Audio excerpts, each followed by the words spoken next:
Good day. First, let me congratulate my colleagues and my friends in the NCRI and MEK on the 58th anniversary of the MEK. I'm a student of American history, and specifically of the American Revolution.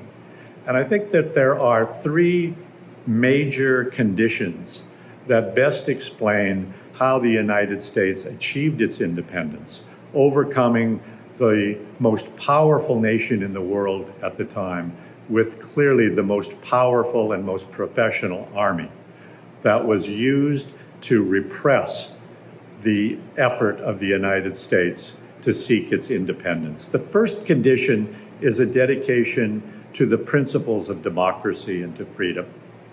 The second is a willingness to accept sacrifice.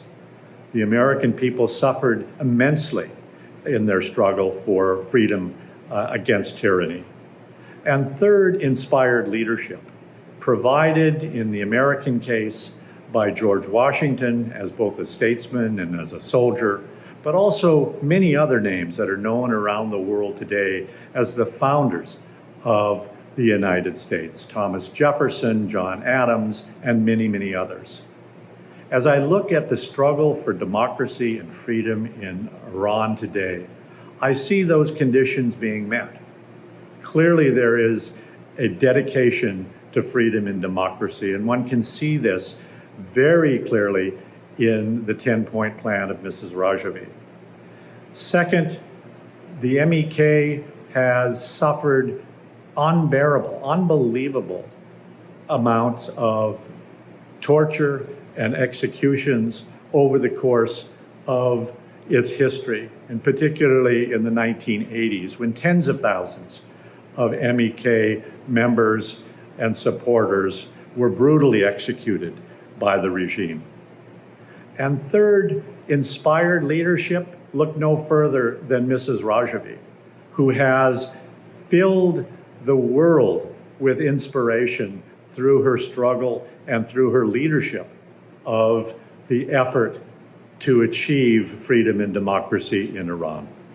One question that often arises is, how do you deal with dictatorships? How do you struggle against a dictatorship that is denying the people democracy and freedom and the basic dignity of human rights?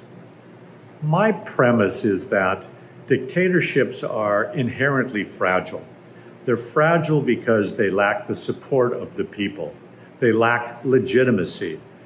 They are, in fact, the oppressors of the people, and the people are the first and foremost victims of the dictatorship.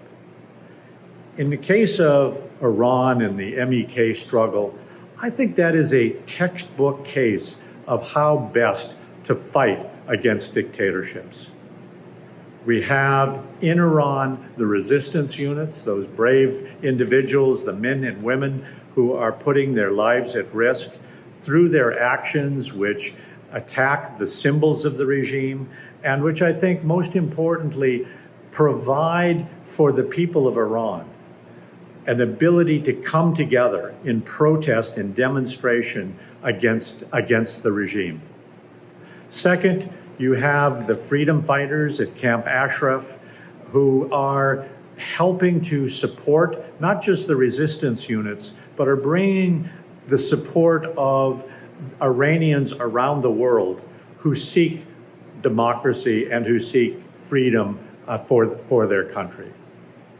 And third, you have, of course, the leadership of Mrs. Rajavi that provides an alternative to the regime and that makes very clear that the regime's efforts to suggest there are no alternatives is in fact a falsehood, because the NCRI and the MEK provide that legitimate alternative for the future of Iran, for the freedom and the dignity of the Iranian people.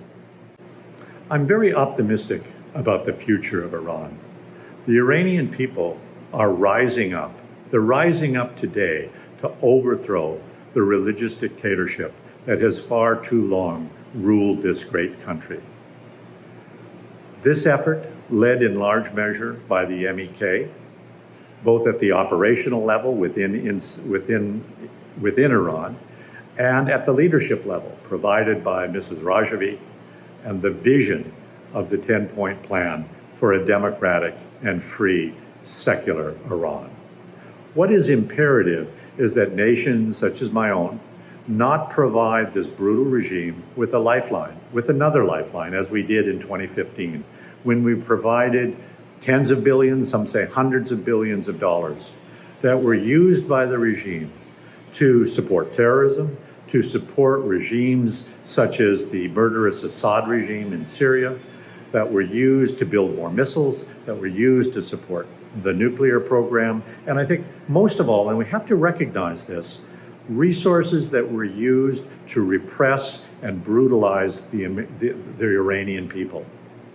We need to stop policies of appeasement. We need to stop this silly notion that there are moderates within this regime, or that the regime will over time become more moderate. It will not. It cannot change, and we need to recognize that. We should be supporting the resistance, but at a minimum, we should not stand in the way of the Iranian people in their determination to achieve a free and democratic Iran. Thank you.